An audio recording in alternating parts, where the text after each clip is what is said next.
बिस्मिल्लाहिर्रहमानिर्रहीम। तमाम दोस्तों को अस्सलाम वालेकुम।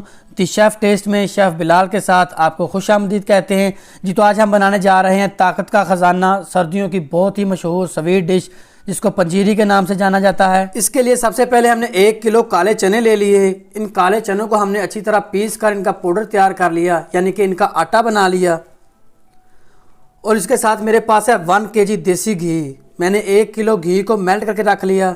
साथ मेरे पास है ½ kg शुगर, यानी कि आधा किलो मेरे पास चीनी है। साथ मेरे पास नट्स हैं, ड्राई नट्स आप कोई भी ले सकते हैं। मेरे पास है बादाम, इनको मैंने क्रश कर लिया। कोकोनट है, इसको भी मैंने क्रश कर लिया, यानी कद्दूकश कर लिया। आप किसी भी तरीके से डाल सकते हैं, इसको कटिंग भी कर सकते हैं। मेरे पास है थोड़ा सा पानी, इसको मैं चाशनी के लिए इस्तेमाल करूँगा। ये हमारे पास 5 इंग्रेडिएंट रेडी हैं। तो आइए बनाना शुरू करते हैं। सबसे पहले मेरे पास एक कढ़ाई यानी एक बर्तन ले लिया, चीनी ऐड कर दी। चीनी में मैं थोड़ा सा पानी लूँगा ताकि जिसके अंदर चीनी अच्छी तरह मेल्ट हो जाए, मिक्स हो जाए। और अगर आप हमारे चैनल पर नए हैं, इसके लिए हमें सब्सक्राइब करना तो बनता है और साथ ही बेल आइकन को भी प्रेस कर दें ताकि आप लोगों को रेगुलर नोटिफिकेशन मिलते रहें। जज़ाकल्लाह खैरा। तो अब हम चीनी के मेल्ट होने और चाशनी के रेडी एक बॉयल आने तक इसका वेट करेंगे। चाशनी को एक बॉयल आ चुका है। अब हम इसके अंदर ऐड करने वाले हैं देसी घी। आप लोग सोच रहे होंगे कि मैंने मैट देसी घी क्यों इसके अंदर इस्तेमाल किया। इसलिए इस्तेमाल किया ताकि जो हमारी रेसिपी है वो बहुत जल्द तैयार हो जाए। अब हम इसका एक बॉयल और आने का वेट करेंगे।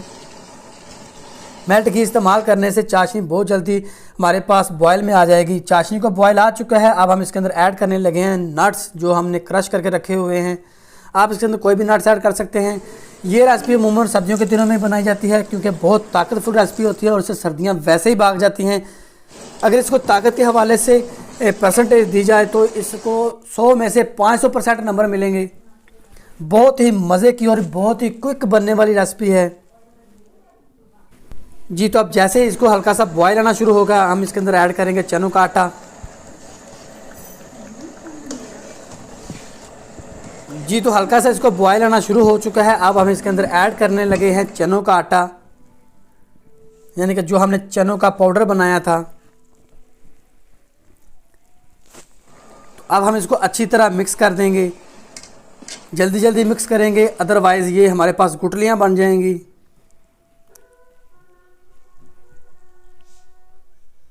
बहुत ही मज़े की और बहुत ही क्विक बनने वाली रेसिपी है। आप लोग इसको एक दफ़ा ज़रूर ट्राई करें। और अब हम साथ ही इसका जो फ्लेम है उसको ऑफ़ कर देंगे। फ्लेम ऑफ़ करने के बाद भी आप इसको अच्छी तरह हिलाते रहेंगे। थोड़ी देर के लिए हिलाना पड़ेगा, अगर आप हिलाएंगे नहीं तो ये अपने बर्तन में ही जम जाएगी। इसके पक जाने की निशानी ये है कि ये अपना पेंदा आसानी से छोड़ देती है जी। तो नाज़रीन, कितना मज़े का कलर आया है माशाल्लाह।